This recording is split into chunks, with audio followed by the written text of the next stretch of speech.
Hi, I'm Nick Stafiri, Certified Mail and Distribution Systems Manager. That's just a fancy certification that proves I actually know a little something about mail and shipping.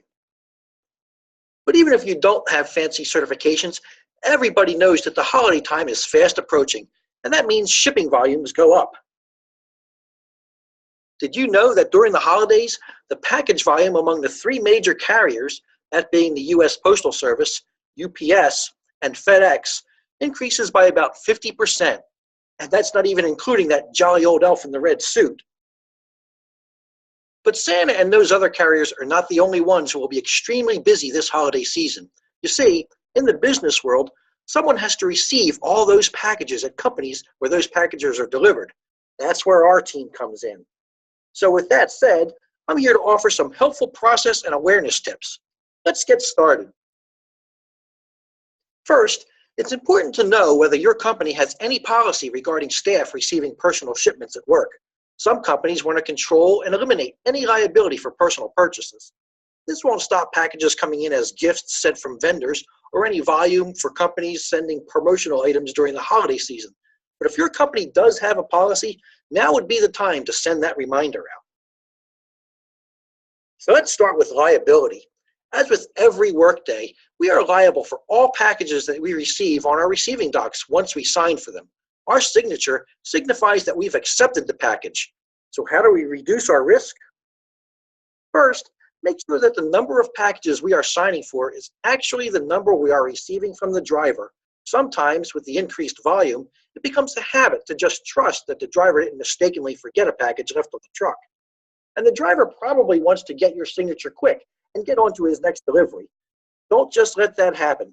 Count all packages and verify the number of packages received with the driver. So now, is it okay to sign for those packages? Hold on a minute. Let's also check to make sure there are no damaged packages. Remember, if we sign for a package and accept it, and then later find it was damaged, it becomes much more difficult to place a claim. That becomes more of a problem if it's a personal item, since the receiver has a personal vested interest in that package. So now we have all these packages to deliver. Let's make sure we're handling this responsibility properly and with the utmost care. First, make sure that we are working safely. We should be using proper PPE, that is, personal protective equipment. On most receiving docks, that means proper footwear, which may include steel-tipped boots to protect against drops and anti-skid footwear for those docks that can be exposed to outside weather conditions. Also, our hands need to be protected with proper gloves to help grip boxes and packages and protect our hands from nasty cardboard roughs and cuts. We recommend gloves with a Kevlar level 3 or higher. Now that we are using the proper PPE, we should also use all safety precautions when using power industrial vehicles, such as pallet jacks and forklifts. No one should operate this equipment unless properly trained.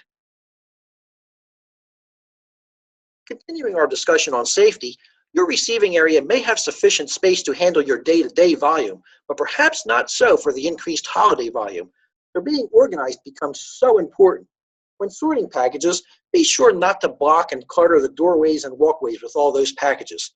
This can cause tripping hazards. Use your hand trucks and dollies to organize and stage packages. Most likely, you'll be using them to deliver the packages anyway. And remember the rules about stacking boxes and packages. Heavy items go on the bottom, and no balancing acts with stacking boxes. By following these two rules, you'll reduce the risk of tumbling. Next on safety, please use proper lifting and moving techniques. We all know by now to lift with your legs and try not to bend your back so much. Also, avoid twisting your body at the waist when handling boxes. Turn your entire body rather than stretching and twisting. This will help avoid annoying muscle pulls and strains.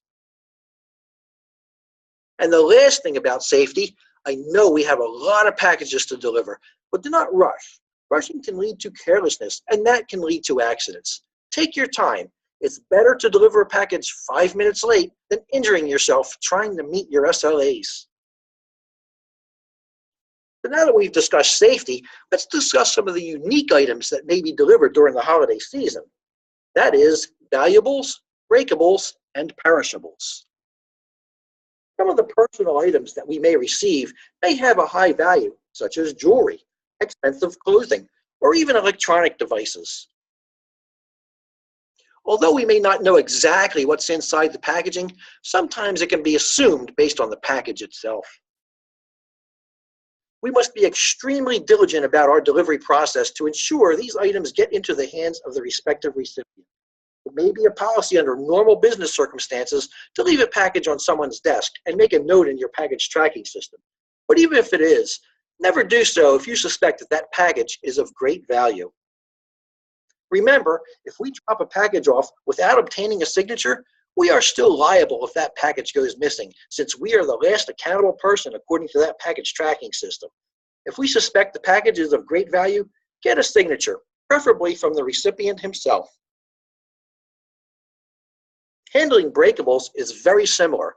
Once we've accepted the package from the driver and have determined that it's in good condition, it's in our hands to properly handle the package and safely deliver it to the recipient.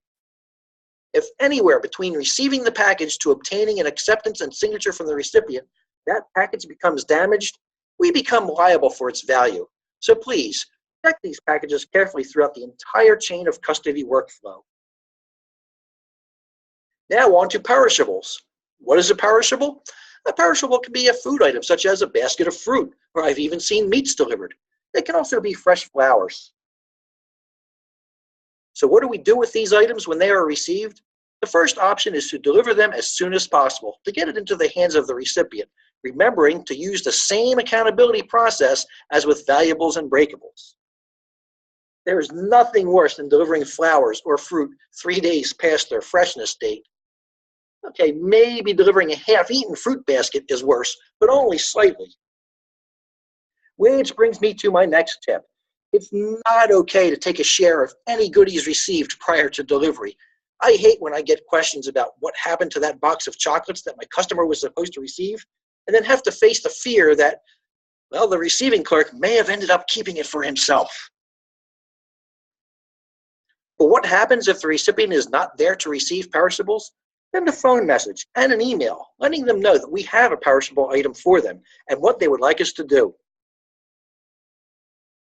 I know not all receiving docks are equipped with this, but if you have a refrigerator to store perishables, make sure they are stored and properly labeled with the recipient and the date and time of when we received the item. If the recipient will not be available at a reasonable time to enjoy that item at its freshness peak, ask the recipient what should be done with it. So remember that box of chocolates that went missing? Guess who gets the blame for it? Exactly, we do.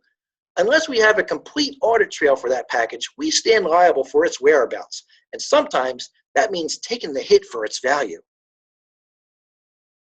Now, I have 100% trust in all my employees, but that doesn't mean that I trust others that we deal with when it comes to holiday packages.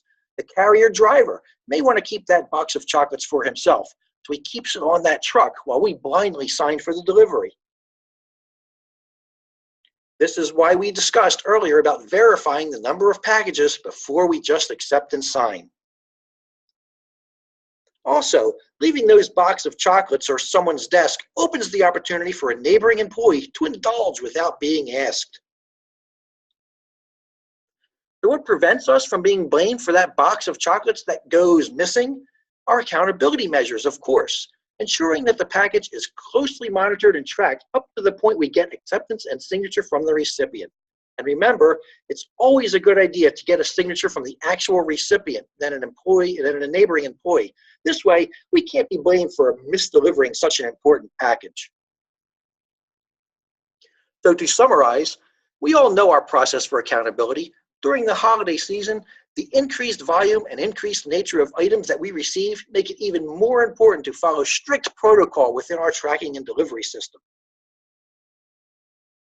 So let's move on to outgoing packages. During the holidays, many employees may want to ship out personal or even corporate gifts through our center. Now, just as with incoming packages, it's important to know whether your company has any policy regarding staff sending personal shipments through our center. Some companies want to control and eliminate any liability for personal shipments. If your company does have a policy, now would be the time to send that reminder out. If companies allow for staff to send personal shipments through our center, it's important to understand what our liability is for such packages. It's best to have the sender completely package the shipment and process the label. This eliminates any risk on our part of having that package damaged in transit. It's also important to have a complete chain of custody up to the point that the carrier scans and accepts the package. Should that package go missing somewhere between the employee handing it off to us and the carrier driver accepting it, complete liability is on us for the value of that item. And now we come to paying for outgoing shipments. It's easy when it's a business parcel going out. The package is charged to the company account number and possibly charged back to a department code. But many companies, if not all, have strict policies against using the company account number for shipping personal packages. We need to act as gatekeepers for the company and identify potential abusers who wish to charge the company to pay for their personal outgoing packages. The best and most professional way to do this is to approach the employee you suspect and ask whether the shipment is personal or not. If it is, kindly explain to them that we cannot ship it out. As a professional courtesy, there is no need to report it up the chain. We may encounter an employee who wants to give us cash or other form of payment to take their personal packages to the post office. This can happen regardless of a run to the post office is a part of our daily routine or not. Under no circumstance should we accept any form of payment to pay for an employee's personal packages. I'm glad we took the time to cover these important tips. As the holidays approach, I want to ensure that our team is prepared for the challenge that this time brings for the shipping industry. I know we will manage our processes without any issues. The one final tip during this busy season comes from the jolly old elf himself, and that is this. No matter how busy we get during this holiday season, it's extremely important that we remain as jolly as Santa himself. After all, if he can remain jolly and joyful during a time where he must deliver millions of packages all in one night throughout the entire world, we can certainly do the same with a relatively small amount of packages we handle. I want to thank you for joining me as we train and develop our employees. DOCUXCEL, people-focused, process-driven.